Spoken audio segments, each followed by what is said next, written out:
We all want to feel secure with our money, but honestly, where do you even start? Well, today we're going to break down exactly how to manage risk so you can build a real foundation for lasting financial security. Let's dive right in. I want you to imagine something for a second. Picture your entire financial life as a fortress. It's strong, it's secure, and it can handle pretty much anything life decides to throw at it. Pretty great image, right? Well, you can stop imagining, because today we are handing you the actual blueprint. We're going to walk through how you can design, build, and even maintain that fortress, one step at a time. So first things first, before you can even think about building, you've got to understand the terrain. So let's survey the land a bit and figure out what financial risks we might actually be up against. This whole process has a name. It's called risk assessment. And look, it sounds formal, but all it really means is asking three simple questions. What could go wrong? How likely is it? And if it does happen, how bad is it going to be? This is, without a doubt, the foundational first step to protecting yourself. And it breaks down really nicely into three steps. One, you identify the risks. We're talking job loss, a sudden health issue, a crazy market swing, you name it. Two, you analyze their potential impact. And three, you come up with a real plan to deal with them. It's a simple framework, but believe me, it is incredibly powerful. Okay, so we've scouted the territory and we know the risks. Now it's time for the fun part, building our defenses. Let's get to work on the walls of our financial fortress. Now, this is a really crucial distinction to understand. Risk mitigation is all about being proactive. It's building the strong walls before a problem ever shows up. Your emergency fund? That's a perfect example. Crisis management, on the other hand, is your reactive plan. It's what you do after a wall gets breached. It's how you fight back and recover. And let me be clear, you absolutely need both. So, what's the big takeaway here? It's that a good defense is all about preparation, not just raw strength. For you and your family, this means having a plan and making sure everyone knows what to do.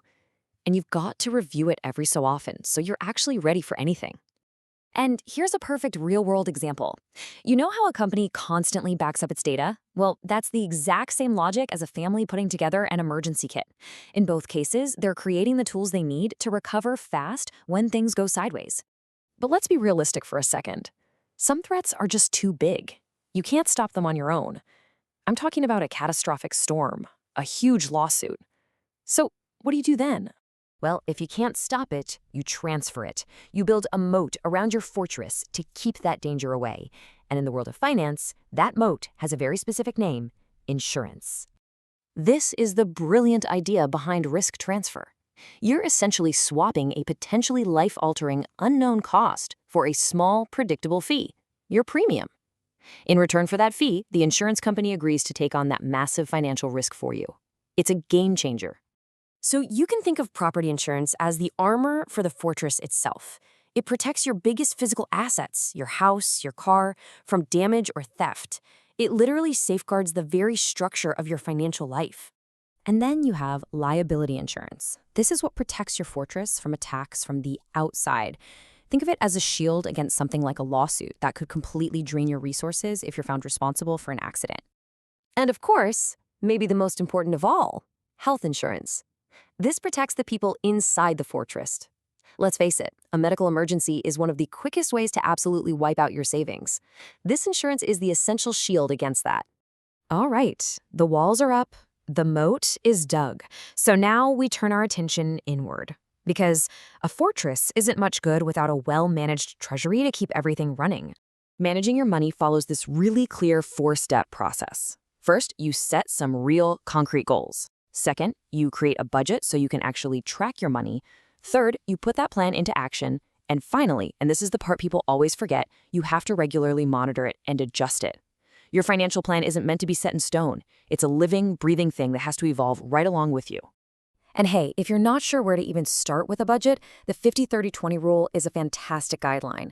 The idea is 50% of your take-home pay goes to needs, 30% to wants, and a really crucial 20% goes to savings and paying down debt. Here's a pro tip. Just track your spending for 1 month. Just one. I promise you might be shocked to see where your money is actually going. And that savings bucket shouldn't just be sitting there, right? It needs to grow. The two main ways to do that are stocks and bonds. Just think of it this way. With stocks, you're buying a tiny piece of a company. That means higher potential growth, but also higher risk. Bonds are more like you're giving a loan to a company or a government. It's a lot safer, but the returns are usually lower. Okay, for our last section, a truly strong fortress isn't just built for today. It's built to last for generations. And that requires having the long-term perspective, what I like to call the view from the watchtower. Look, your financial priorities are going to change as you go through life. In your 20s, the only goal is just to start saving and investing anything. In your 40s, it's really about growing that wealth and planning for big goals. And then in your 60s and beyond, the focus shifts to securing your retirement and thinking about your legacy. It's a whole journey, it's not a destination. And planning that legacy involves a few key tools. A will is simple. It just spells out who gets your stuff. A trust is a bit more complex. It can manage those assets over time for your heirs. And a power of attorney. That lets you pick someone to make financial decisions for you if you can't. These documents are what ensure your fortress gets passed on exactly the way you want it to. So, I'll leave you with this final thought. Building your financial fortress is, no question, an incredible achievement. But the world is always changing. New risks pop up. So the real question isn't just if it's strong today, but how will you adapt it to make sure it stands strong for all the years to come?